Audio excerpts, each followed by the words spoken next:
आज का हमारा टॉपिक है print culture and the modern world. जैसे कि नाम ही से पता चल रहा है कि इसमें हम प्रिंट के बारे में पढ़ने वाले हैं, प्रिंटिंग की हिस्ट्री देखने वाले हैं। So let's get started.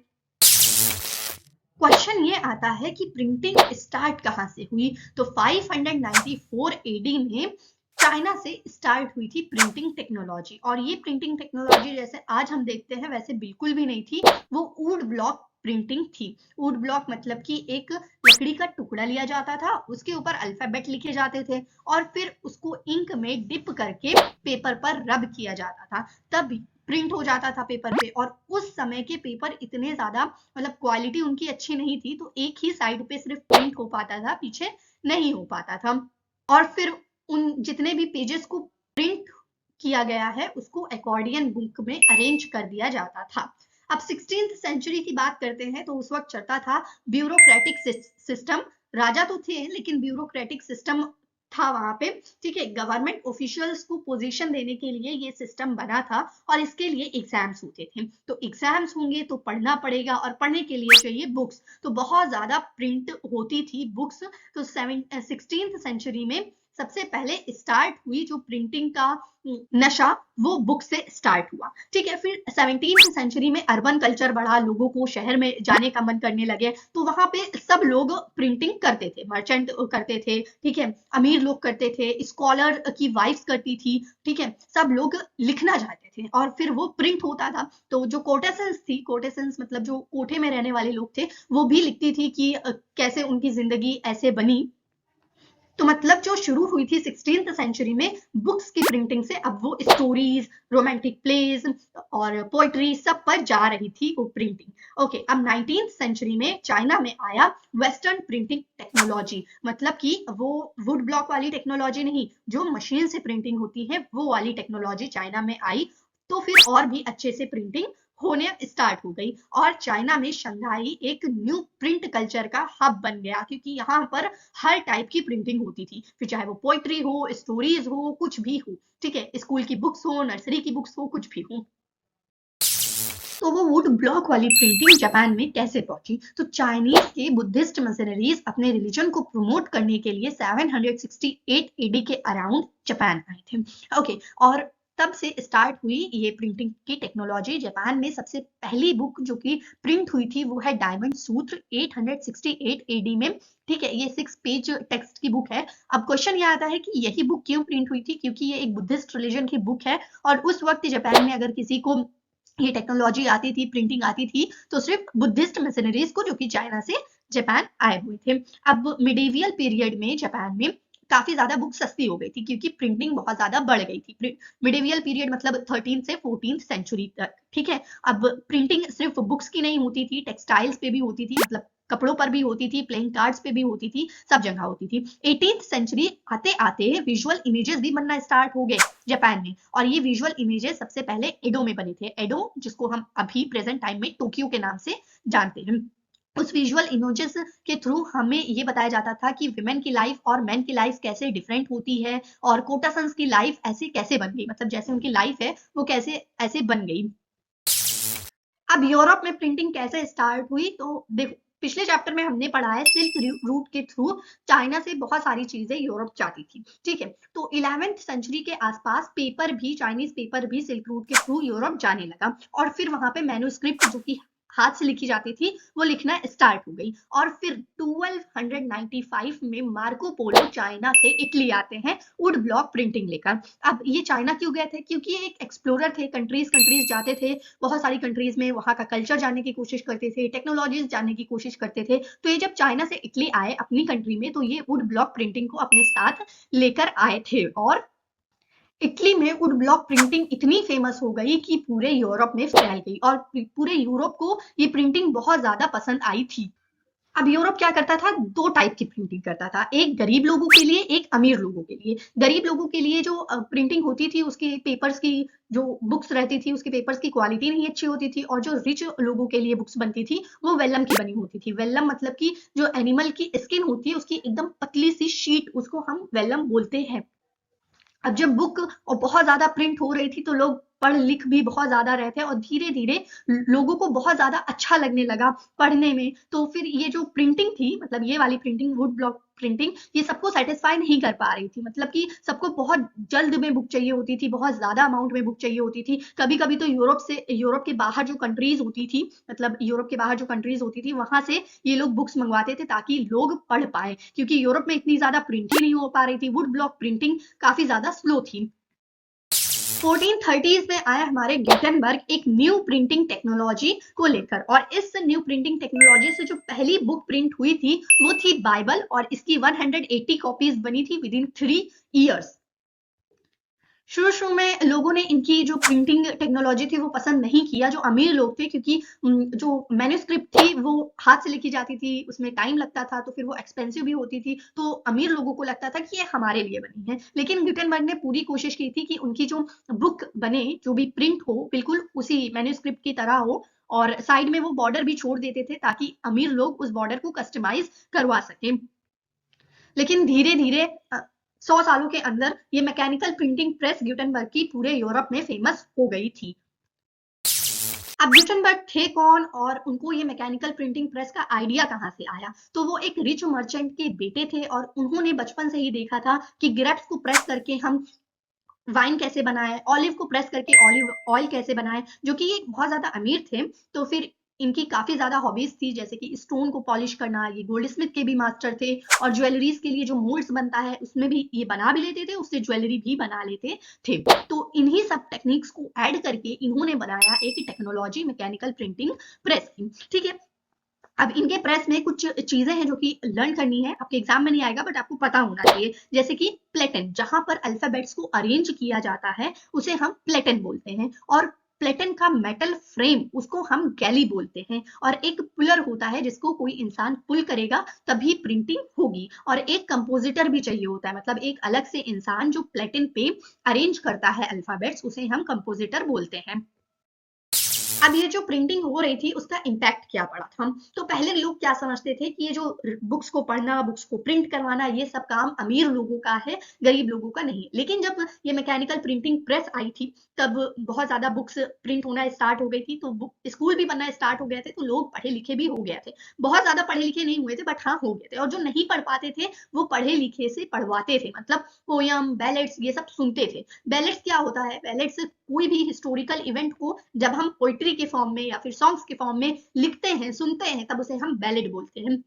कुछ लोगों को प्रिंटिंग तो बहुत अच्छी लग रही थी, पढ़ रहे थे, लेकिन कुछ लोगों को प्रिंटिंग बिल्कुल भी अच्छी नहीं लग रही थी। वो थे, अब हम यूरोप की बात कर रहे हैं तो फिर क्रिश्चियनिटी इस रिलीजन के बारे में बात करेंगे। तो क्रिश्चियनिटी में जो अपने रिलीजन को बहुत ज़्यादा मानते थे, वो लोग प्रिंटिंग को बिल्कुल भी अच्छा नहीं समझते थे, क्योंकि वो समझते थे अब कोई भी प्रिंट कर सकता है इररिलीजियस थॉट्स अपनी बुक में, और लोगों में ये बात भी फैलने लगेगी, तो सब अपने रिलीजन को बुरा भला कहने लगेंगे। यूरोप में रिलीजियस रिफॉर्म्स कैसे हुआ? तो देखो, मार्टिन लूथर नाम के एक व्यक्ति थे, 1517 में इन्होंने अपनी एक बुक लिखी 95 थीसिस। अब उस बुक में इन्होंने क्या-क्या लिखा था? रोमन कैथोलिक चर्च में जितनी भी प्रैक्टिसेस, रिचुअल्स अच्छे नहीं होते थे या फिर सोसाइटी में अच्छे नहीं है वो प्रैक्टिसेस, उनके बारे में उस बुक में इन्होंने लिखा था, और विटेनबर्ग के चर्च में भी एक कॉपी ये छोड़कर आए थे ताकि वो लोग भी पढ़ें और जाने कि ये प्रैक्टिसेस हमारे सोसाइटी के लिए अच्छे नहीं हैं, और इससे जो क्रिश्चियनिटी है वो डिवाइड हो गया था, कैथोलिक क्रिश्चियनिटी और प्रोटेस्टेंट के क्रिश्चियनिटी। देखो, रिलीजन एक ही है क्रिश्चियनिटी, बट ये दो भागों में बट गया था, और फिर धीरे धीरे और भी बहुत सारे पार्ट आ गए क्रिश्चियनिटी के। द रीडिंग मेनिया, इसको अपनी लैंग्वेज में बोले तो जो पढ़ने का नशा होता है वो है रीडिंग मेनिया, ठीक है? 18th सेंचुरी के एंड तक सभी लोग यूरोप में काफी ज्यादा पढ़े लिखे हो गए थे। 60% लिटरेसी रेट से 80% आ पहुंचा 18th सेंचुरी के एंड में। अब ये क्यों हो रहा था? क्योंकि क्रिश्चियनिटी रिलीजन के कई सारे पार्ट हो गए थे, तो सभी पार्ट अपने अपने प्रमोशन के लिए स्कूल खोल रहे थे, भले ही वो प्रमोशन के लिए खोल रहे थे, लेकिन सब वहां से पढ़कर आ रहे थे। इंग्लैंड में एक पेनी चैप बुक नाम की बुक रहती थी, जो कि बहुत ही कम यूरो में मिलती थी, मतलब जो सिक्कों में मिलती थी उसे हम बोलते हैं, और ये पेडलर्स के द्वारा बेची जाती थी। पेडलर्स मतलब जो चलते हैं, पैदल चलते हैं, उनके द्वारा, जिसे हम चैपमैन भी बोलते हैं। फ्रांस में बिलियोथिक ब्लू नाम की एक बुक रहती थी, उसकी भी प्राइस बहुत ज्यादा कम रहती थी, और उसके ऊपर ब्लू कलर का कवर चढ़ा होता था, जैसे नाम ही से पता चल रहा है, और उसकी पेपर की क्वालिटीज अच्छी नहीं होती थी, और 18th सेंचुरी के एंड में न्यूज़पेपर मैगजीन भी छपना स्टार्ट हो गई और उसमें मतलब ट्रेड कैसा है वर्ल्ड का, वॉर्स के बारे में सब इंफॉर्मेशन दी जाती थी। साइंटिस्ट ने क्या क्या डिस्कवरी की, क्या क्या थ्योरीज दी, ये सब अब पता चलने लगा यूरोप को। Public culture and dissent. Dissent वो होता है मतलब कि बहुत ही रेयर ओपिनियन, सबसे हटके जो आइडिया होते हैं उसे हम बोल सकते हैं। मेनोकियो नाम का एक इंसान था यूरोप में, ठीक है, और उसने एक बुक लिखी थी बाइबल के ऊपर। उसने ये नहीं लिखा था उसमें कि चर्च उसे बाइबल के बारे में या अपने रिलीजन के बारे में क्या बताती है। उसने लिखा था कि मैं अपने रिलीजन को कैसे देखता हूँ, कैसे समझता हूँ और कैसे फॉलो करता हूँ। और चर्च वाले लोग काफी ज्यादा गुस्सा होकर उसको एंटी रिलीजन बताकर उसको मार दिया गया। फिर चर्च वाले लोगों ने 1558 में इंडेक्स जारी किया प्रोहिबिटेड बुक्स का, और उसमें वो सारी बुक्स का नाम लिखा हुआ था जो कैथोलिक क्रिश्चियनिटी के अगेंस्ट जाते हैं, और सभी से कहा अगर तुम एक सच्चे कैथोलिक क्रिश्चियन हो तो फिर ये बुक्स मत पढ़ना, क्योंकि तुम फिर कैथोलिक क्रिश्चियनिटी के अगेंस्ट जा सकते हो। उस वक्त अब लोगों को ये लगना लगा था कि प्रिंटिंग ही एक ऐसी चीज है जो डेस्पोटिज्म से छुटकारा दिलवा सकती है। डेस्पोटिज्म का मतलब होता है जब किसी भी कंट्री में, किसी भी कॉन्टिनेंट में किसी एक ही इंसान का रूल चलने लगे, ठीक है, जैसे कि मोनार्की, राइट। तो इसमें में से एक इंसान था लुइस सेबेस्टियन मीजियर, जो जिसको भी यही लगता था कि प्रिंटिंग ही डेस्पोटिज्म से छुटकारा दिलवा सकती है। और उन्होंने दो बातें कही थी, ये बहुत ही जरूरी है, ये दो बातें इनकी याद करना। पहला तो जो प्रोग्रेस का इंजन है, प्रोग्रेस का इंजन है, पब्लिक ओपिनियन का इंजन है, ये क्या है, प्रिंटिंग है। बहुत ही पावरफुल इंजन प्रिंटिंग है जो कि डेस्पोटिज्म से छुटकारा दिलवा सकती है। और दूसरी बात, उन्होंने राजा को धमकी देते हुए बोला था कि तुम डरो, क्योंकि आज वर्चुअल राइटर का जमाना है, लोग कुछ भी तुम्हारे अगेंस्ट छाप सकते हैं, और भैया पब्लिक तो राजा के अगेंस्ट हमेशा होती ही है। और लुइस सेबेस्टियन की बात सच भी थी, जिसका एग्जाम्पल फ्रेंच रेवोल्यूशन है। फ्रेंच रेवोल्यूशन प्रिंटिंग की वजह से तो नहीं हुआ, लेकिन इसका एक रीजन प्रिंटिंग जरूर थी, ठीक है। तो देखते हैं, फ्रेंच रेवोल्यूशन हुआ था क्योंकि लोग अब बुक्स पढ़ रहे थे, जो राइटर्स थे वो अपने अपने ओपिनियन लिख रहे थे, और लोगों को राइटर के ओपिनियन ज्यादा सही लग रहे थे। मोनार्की का ओपिनियन नहीं सही लग रहा था, राजा का ओपिनियन नहीं सही लग रहा था, और लोग जो है डायलॉग एंड डिबेट करने लग गए थे। ओके, और 1780s में लोग मॉक्ड करने लगे थे राजा रानी को, मतलब कि राजा रानी का मजाक उड़ाने लगे थे, कार्टून्स बनने लगे थे। अब यहाँ पे कार्टून्स का टर्म आपकी बुक में नहीं यूज किया गया है, कैरिकेचर का टर्म यूज किया गया है कि राजा रानी के कैरिकेचर बनने स्टार्ट हो गए थे। कैरिकेचर और कार्टून में क्या डिफरेंस है, कार्टून नॉन मतलब जो रियल में एग्जिस्ट नहीं करता है उसके बारे में बनाया जाता है, और कैरिकेचर जो कभी किसी टाइम पे या अभी एग्जिस्ट कर रहा है उसके लिए कैरिकेचर बनाया जाता है। तो राजा और रानी का कैरिकेचर बनकर उनको काफी ज्यादा क्रिटिसाइज्ड लोग करने लगे। The 19th century, children women and workers. तो सबसे पहले चिल्ड्रन का केस देखते हैं। तो 19th सेंचुरी में क्या था, ग्रिम ब्रदर्स दो भाई थे, ठीक है, जो कि जर्मनी के थे। उन्होंने बहुत सारी स्टोरीज कलेक्ट की और इसको चिल्ड्रन के फॉर्म में डाला। अब चिल्ड्रन के फॉर्म में कैसे डाला, मतलब उन स्टोरीज में से जो पार्ट वल्गर था, जो पार्ट बच्चों के लिए अच्छा नहीं था, उसको निकालकर और बच्चों के फॉर्म में स्टोरीज बनाकर उनको प्रिंट करवाया, और वो बुक काफी पेरेंट्स ने खरीदी और अपने बच्चों को दी पढ़ने के लिए। बच्चे घर पर पढ़ते थे, ठीक है, मतलब स्कूल भी जाते थे, बट बुक्स घर पर जब वो खाली बैठते थे तो पढ़ा करते थे। और विमेन 19th सेंचुरी में रीडर भी थी एज वेल एज राइटर भी थी, मतलब उन्होंने लिखना भी स्टार्ट कर दिया था। पेनी मैगजीन जो खासकर विमेन के लिए बनती थी, उसमें बताया जाता था कि औरतों को रहना कैसे, घर पर सफाई कैसे करनी है, एक आइडियल हाउसवाइफ कैसे बनना है, एक आइडियल वाइफ कैसे बनना है, ठीक है, ये सारी चीजें होती थी। अब इंग्लैंड में 19th सेंचुरी में एक चीज और आई, लेंडिंग लाइब्रेरीज। इसमें क्या होता था, आप बुक्स जो भी है लो, पढ़कर वापस दे दूं, इस टाइप का कुछ केस होता था। तो जो वर्कर्स इस बुक्स को अफोर्ड नहीं कर पाते थे, वो इस लाइब्रेरीज में जाते थे, बुक्स लेते थे, पढ़कर वापस रख देते थे, ठीक है। तो वर्कर्स ने बहुत सारी बुक्स लिखी भी, मतलब पढ़ी भी, और बाद में खुद की ऑटोबायोग्राफी भी लिखना स्टार्ट कर दिया। Further innovations, mid 19th century में रिचर्ड नाम के एक व्यक्ति ने अपनी ड्राइवन सिलिंड्रिकल प्रेस दी थी, जो कि पावर से चलती थी, और इसमें ये खास बात थी कि एक घंटे में 8000 कॉपी प्रिंट कर सकती है। तो ये न्यूज़पेपर के लिए तो बहुत अच्छा हो गया था। और लेट 19th सेंचुरी में एक प्रिंटिंग प्रेस आई थी जो कि 6 कलर्स, एक टाइम पर 6 कलर का यूज हो सकता है प्रिंटिंग में। फिर 20th सेंचुरी में इलेक्ट्रिक से चलने वाली प्रिंटिंग प्रेस आई। फिर धीरे धीरे और भी आती रही, जिसमें फॉन्ट का साइज और स्टाइल चेंज किया जा सकता है, और फिर धीरे आती रही जिसमें इंक खुद ब खुद फिल हो जाती है। ओके, तो ऐसे धीरे धीरे बढ़ती रही प्रिंटिंग। इंडिया में प्रिंटिंग यूरोप से आई थी, लेकिन उससे पहले ऐसी बात नहीं है कि इंडिया में प्रिंटिंग होती नहीं थी, होती थी पाम लीव्स पे या फिर हैंडमेड पेपर पे। पाम एक पेड़ होता है, उसकी पत्तियों को सुखाकर लोग उस पर लिखते थे। बच्चे भी स्कूल जाते थे तो उस वक्त कुछ बुक्स होती नहीं थी, तो पाम लीव्स पर ही सर जो बोलते थे उसे लिखते थे। अब हम देखते हैं कि प्रिंटिंग आई कैसे इंडिया में, मॉडर्न प्रिंटिंग। तो वो गोवा में आई थी, पोर्तुगीज मिशनरीज आए थे, ठीक है, वो लेकर आए थे 16th सेंचुरी में, मिड 16th सेंचुरी में। और फिर ऐसे धीरे धीरे बढ़ना स्टार्ट हो गई हमारी प्रिंटिंग। हाँ, तो पोर्तुगीज मिशनरीज जब अपने रिलीजन को प्रमोट करवाने आते थे, तो ऐसा नहीं है कि वो अपनी लैंग्वेज में बुक्स को प्रिंट करवाते थे। उन्होंने प्रिंट इंडिया में प्रिंटिंग के लिए हमारी लैंग्वेजेस भी सीखी, जैसे 1550 बुक्स प्रिंट हुई कंकानी और कंकारा लैंग्वेज में। फर्स्ट तमिल बुक 1579 में प्रिंट हुई, फर्स्ट मलयालम बुक 1713 में। Contribution of James Augustus Hicky 1780 में इन्होंने वीकली मैगजीन दिया जिसका नाम था बंगाल गैजेट, और ये एक ब्रिटिशर थे, तो इसका ये मतलब नहीं है कि ये ब्रिटिशर को प्रमोट करते थे, सपोर्ट करते थे, बल्कि ब्रिटिशर्स को क्रिटिसाइज करते थे। ये जो कॉलोनियल गवर्नमेंट थी उसको क्रिटिसाइज करते थे, क्योंकि इनको ये बिल्कुल भी नहीं पसंद था कि इंडियन को ऑपरेस किया जाए।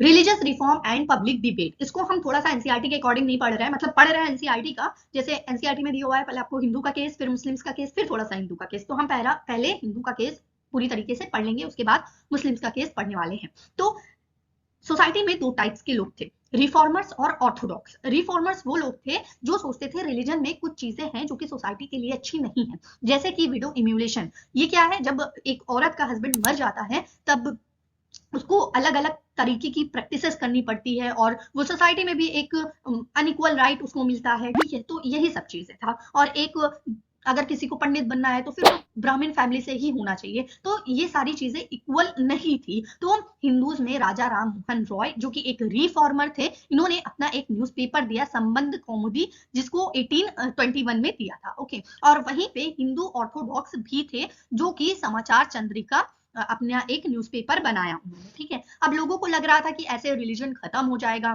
धीरे धीरे लोग अपने रिलीजन से पीछे हटते चले जाएंगे, तो फिर अपने अपने बुक्स जो अपने अपने होली बुक्स होती है उनका ट्रांसलेशन देना स्टार्ट कर दिया। तो रामचरित्र मानस जो कि तुलसीदास की थी, 16 सेंचुरी में लिखी गई थी, इसका अब ट्रांसलेशन आने लगा था, प्रिंटेड एडिशन आने लगा था कलकत्ता 1810 में, ठीक है। और फिर धीरे धीरे प्रेसेस भी लगने स्टार्ट हो गए, जैसे 1880 में नवल किशोर प्रेस लखनऊ में बना, ठीक है, श्री वेंकटेश्वर प्रेस बॉम्बे में बना। तो धीरे धीरे ये सब होने लगा था।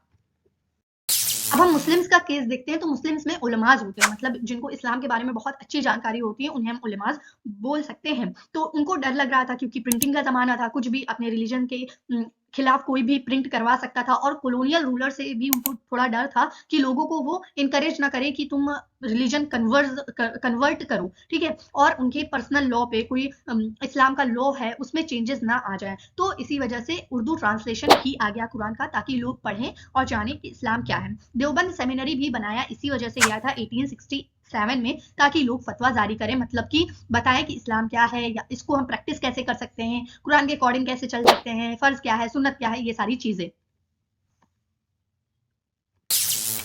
New forms of publication in India, जैसे कि अभी हमने यूरोप का केस देखा, वहां पे जैसे जैसे लोग पढ़ रहे थे वैसे वैसे बुक्स की डिमांड बढ़ रही थी और प्रिंटिंग की डिमांड बढ़ रही थी, वैसे ही इंडिया में भी हुआ। इनफैक्ट यूरोप में एक लिटरेरी फर्म है, ठीक है, यूरोप में एक लिटरेरी फर्म है, वहां पर भी इंडियन की बुक्स, स्टोरीज बुक्स और बहुत सारी टाइप्स की बुक्स छपती थी, प्रिंट होती थी। और इंडिया में भी short stories, essays, political matter पे, सोशल मैटर पे सारी चीजें छपने लग गई, और ऐसी ऐसी स्टोरीज या फिर ऐसी ऐसी बुक्स मिलने लग गई जिसमें बताया जाता था कि हस्बैंड वाइफ का रिलेशन कैसा होता है, और एक बेटे माँ का रिलेशन कैसा हो सकता है, ये सब चीजें उसमें बताई जाती थी। और पेंटर्स जैसे कि राजा रवि वर्मा, इन्होंने विजुअल इमेजेस भी बनाना स्टार्ट कर दिया था। तो पेंटिंग तो बहुत ज्यादा महंगी मिलती है, राइट, लेकिन उसकी कॉपी सस्ती मिलती थी, तो लोग उसे कैलेंडर पर भी लगाने लगे, उससे घर को डेकोरेशन भी देने लगे। विमेन एंड फ्रीडम, तो सबसे पहले हम देखेंगे एक मुस्लिम कंजर्वेटिव फैमिली की। वो चाहती थी कि वो अपने लड़की को सिर्फ कुरान पढ़ाए, लेकिन वो लड़की चाहती थी कि मैं उर्दू सीखूं, क्योंकि उसका ये कहना था कि अगर मुझे कुरान सीखना भी है, उसको समझना है, तब तो मुझे उसकी कुरान की उर्दू ट्रांसलेशन की जरूरत पड़ेगी ना। तो वो लड़की अपनी फैमिली से छुपकर उर्दू सीखना चाहती थी। और रन सुंदरी देवी, ठीक है, ये एक बंगाल की थी, और इनकी शादी ऑर्थोडॉक्स फैमिली में हुई थी, मतलब जो पुराने ख्यालात के थे, ठीक है। तो फिर पढ़ने इनको नहीं दिया जाता था, तो ये छुप छुप कर अपने किचन में पढ़ती थी, और इतना इन्होंने पढ़ लिया था कि आगे चल के इन्होंने अपनी ऑटोबायोग्राफी भी लिखी, जिसको हम कहते हैं अमर जीबान। मतलब उस बुक का नाम है अमर जीबान, और ये पहली बंगाली ऑटोबायोग्राफी थी। एक और बंगाली वुमेन जिनका नाम था कैलाश बासनी, ठीक है, इन्होंने लिखा था कि अपर क्लास हिंदू में कैसे जो जो बड़े बड़े हिंदू होते हैं, ठीक है, हिंदूज होते हैं, उनके घर पर भी वुमेन की इज्जत नहीं रहती है, उन्हें भी घर का काम करवाया जाता है, और उसके बावजूद इनकी इज्जत नहीं की जाती है। खुद की फैमिली मेंबर से ये मिसट्रीटेड होती हैं, सही से बात नहीं करते हैं उनसे लोग। ताराबाई शिंदे और पंडिता रामाबाई, इन दोनों ने लिखा था कि अपर क्लास हिंदू में कैसे भेदभाव होता है विमेन में। मतलब इन्होंने काफी ज्यादा ये गुस्से से लिखी थी कि स्पेशली विडोज, विधवा लोगों के साथ और भी ज्यादा डिस्क्रिमिनेशन होता है अपर क्लास फैमिलीज में। Print and the poor people, तो उस वक्त मार्केट में काफी ज्यादा चीप बुक्स भी आने लगी थी, जैसे यूरोप में आई थी, और अर्ली 20 सेंचुरी में पब्लिक लाइब्रेरीज भी बनना स्टार्ट हो गई थी। लोग बुक्स लेते थे, पढ़ते थे, वापस रख देते थे, ठीक है। और अब यहाँ पे हमारा दूसरा पार्ट आ गया है, जिसमें हम कास्ट वाला सिस्टम देखेंगे कि कास्ट को लेकर भी बहुत ज्यादा प्रिंट हो रहा था। एक सोशल रिफॉर्मर ज्योतिबी फूले, जिन्होंने गुलामगिरी को लिखा था, ठीक है, और यहाँ पर ये बताया गया था कि कास्ट बेस्ड डिस्क्रिमिनेशन इंडिया में कैसे होता है। और अब यहाँ पे हमारा वर्कर वाला पार्ट शुरू हो गया था, ठीक है, हो गया है। कानपुर मिल वर्कर, जिनका नाम काशी बाबा था, उन्होंने लिखा था छोटे और बड़े का सवाल 1935 में। इसमें इन्होंने कास्ट और क्लास दोनों का डिस्क्रिमिनेशन बताया था, और वर्कर का भी बताया था। और इन एक व्यक्ति थे, वो भी वर्कर थे, ठीक है, जिनका पेन नेम सुदर्शन चक्र था। इन्होंने सच्ची कविताएं लिखी थी 1935 और 1955 के बीच में। इसमें बहुत सारी कविताएं थी, इनको मिलाकर हम सच्ची कविताएं बोलते हैं। और पेन नेम मतलब होता है जो लेखक लिखते हैं, और उस वक्त मतलब जो भी अपना नाम बुक्स पर लिख देते हैं, उसे हम बोल सकते हैं pen name. Print and censorship, censorship क्या होती है? जब लोगों को ऑप्रेस किया जाए, दबाया जाए कि वो अपनी आजादी से बोल ना पाए, अपनी आजादी से प्रिंट ना कर पाए, तब होता है सेंसरशिप। तो ईस्ट इंडिया कंपनी 1798 से पहले इतनी ज्यादा कंसर्न नहीं थी सेंसरशिप के बारे में, लेकिन जब उनको लगा कि अब बहुत ज्यादा चीजें प्रिंट हो रही है हमारे अगेंस्ट, अब हमें सेंसरशिप लगाना चाहिए, ठीक है। तो 1820 के बाद कलकत्ता सुप्रीम कोर्ट के द्वारा कुछ रूल रेगुलेशंस लागू किए गए कि वो क्या क्या प्रेस में छाप सकते हैं और क्या क्या नहीं। अभी तक तो फिर भी प्रेस में थोड़ी बहुत फ्रीडम थी, लेकिन जब रिवॉल्ट हो गया 1857 का, उसके बाद तो बिल्कुल भी नहीं थी प्रेस में फ्रीडम। और एक 1878 में एक एक्ट आया, वर्नाकुलर एक्ट, जो कि गवर्नमेंट के द्वारा प्रोवाइड किया गया था। और इसमें क्या था कि ईस्ट इंडिया कंपनी अपने बारे में देख सकती है कि कौन सा न्यूज़पेपर, कौन सी मैगजीन उनके अगेंस्ट जा रही है, फिर वो क्या करते थे, पूरी की पूरी प्रेस को ही बंद कर देते थे, जिसने भी ये प्रिंट करवाई थी। अब ऐसा नहीं था कि लोग रुकेंगे, इंडिया के लोगों ने भी हिम्मत दिखाई और प्रिंट करते रहे। बाल गंगाधर तिलक जी ने पंजाब रिवोल्यूशनरीज के लिए कुछ सिंपत्ति के लिए कुछ चीजें लिखी थी, ठीक है। तो ब्रिटिशर्स को बिल्कुल भी अच्छा नहीं लगा, तो उन्होंने इनको जेल में भेज दिया, लेकिन फिर भी ये रुके नहीं, लिखना छोड़ा नहीं इन्होंने जेल में रहकर भी बहुत सारी चीजें ब्रिटिशर्स के अगेंस्ट लिखी। तो आई होप आपको ये चैप्टर अच्छा लगा होगा, पढ़कर काफी ज्यादा मजा आया होगा। प्रिंटिंग की हिस्ट्री